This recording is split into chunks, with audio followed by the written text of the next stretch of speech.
À chaque fois qu'il y a amour, il y a un sentiment de manque qui fait appel à l'idée même d'un complément. Ça veut dire être amoureux, c'est éprouver le besoin d'être complété. Et celui qui vous complète, il est votre complément. Et il peut être un complément d'objet direct ou bien un complément d'objet.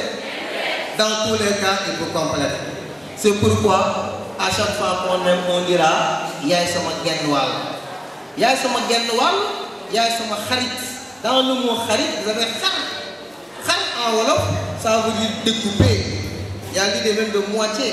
Ça veut dire que maay sa genn wàll, mais yow yaay sama genn wàll. Dama lay jox sama genn wàll, nga jox ma sama genn wàll, ñu joxante genn wàll, bu ñaari genn wàll yi daje, ñu doon benn jëmm. Alors, l'amour au sens philosophique peut être entendu dans ce sens-là. Donc, le philosophe est épris, il est toujours désireux.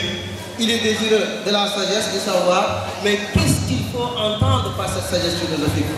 Parce que Tamour, n'est-ce pas, cette sagesse philosophique-là, il faut résumer et dire tout simplement en grec. Quand on dit sagesse, il faut dire c'est un savoir, mais aussi un savoir-faire. En grec, je dis, la sagesse en tant que sophia se définit en termes de savoir, mais aussi en termes de savoir-faire. Ça veut dire que c'est une compétence théorique, mais aussi une compétence pratique. Ce qui fait que celui que les Grecs appellent sophos, il est du point de vue de l'harmonie du savoir en théorie et en pratique. Donc le sage, au sens grec du terme, c'est celui qui cumule à la fois le savoir-être, le savoir-vivre et le savoir-faire. C'est celui qui sait ce qu'il faut faire et qui fait ce qu'il faut faire. Donc, pour être sage au sens grec du terme, c'est être véritablement savant au sens théorique, mais aussi savant au sens pratique. Et c'est pourquoi Descartes nous donne une très belle définition de la sagesse philosophique. Ça se situe dans les principes philosophiques, les principes philosophiae. Quand Descartes dit par la sagesse, on n'entend pas seulement la prudence dans les affaires, mais une parfaite connaissance de toutes les choses que l'on peut savoir, tant pour la conduite de sa vie que pour la conservation de sa santé et l'invention de tous les arts. Cela veut dire quoi? Cela veut dire qu'être sage philosophiquement, c'est cumuler à la fois le savoir en théorie, mais aussi le savoir en action. Et donc, la sagesse philosophique également, il faut retenir l'idée que on ne peut pas la définir dans sa plénitude, dans sa totalité, mais la sagesse philosophique doit être envisagée à l'image d'un idéal, et l'idéal est souvent peut être représenté par un horizon. Or, vous savez, l'horizon, c'est une ligne que tout le monde voit au loin et qui montre que le ciel semble toucher la terre. Cette ligne, on la voit, mais personne n'est capable de la toucher. Donc, cela veut dire quoi? Cela veut dire qu'un horizon, on peut s'en approcher, mais on ne peut jamais coïncider totalement avec l'idéal.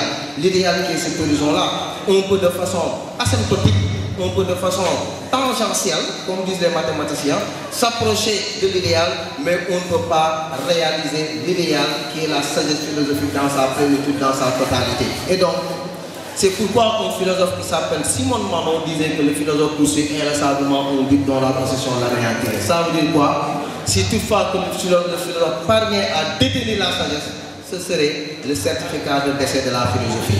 La philosophie va signer son certificat de mort. Pourquoi? Parce que la philosophie va véritablement se suicider. Et c'est pourquoi le philosophe, vous devez comprendre l'acte philosophique comme étant une activité de chasse. Une activité de chasse dont le chasseur lui-même comprend que la prise n'est pas importante. Ce qui est important, ce n'est pas la prise de gibier qu'on va attraper, mais le fait d'être en action, d'être en activité pour chercher. Et c'est pourquoi, dans un dialogue de Platon, ça s'appelle le Philèpe. Platon définit le philosophe comme un chasseur qui avance à petits pas. Le philosophe est un chasseur qui avance à petits pas, et là, il s'agit de la chasse de l'être, ce que Platon appelle l'aliteia, la vérité. Et le philosophe est un chasseur de la vérité, mais un chasseur infatigable, un chasseur qui ne va jamais attraper le gibier, mais qui sent toujours le plaisir dans l'activité de faire la chasse. Et après avoir défini la philosophie comme amour, de la sagesse, on peut voir maintenant les autres façons de définir la philosophie. Je reprends. J'ai dit premièrement, à chaque fois qu'on pointe un point d'interrogation sur le mot philosophie, il faut commencer par retenir qu'il y a difficulté à trouver une définition canonique universelle par rapport au concept, par les raisons que je viens de justifier, vu le caractère élastique de la philosophie et l'élasticité de la réflexion philosophique illimitée, fait qu'on ne peut pas la définir. Première raison. Deuxième raison, en philosophie, il n'y a pas une seule conception, il y a des conceptions, des visions, et c'est la deuxième raison qui prouve qu'on ne peut pas apporter une définition à la philosophie. Maintenant, si nous transcendons cette difficulté-là, alors il faut retenir que la toute première définition qui sort du mot philosophie, c'est que la philosophie se définit elle-même, parce que c'est elle qui nous donne sa définition littérale comme étant expression d'amour de la sagesse, et par amour il faut retenir tout simplement un manque, un désir qui fait appel à une envie de recherche, mais il s'agit d'une recherche perpétuelle, il s'agit d'une quête perpétuelle, une quête interminable, inlassable à la recherche de la vérité.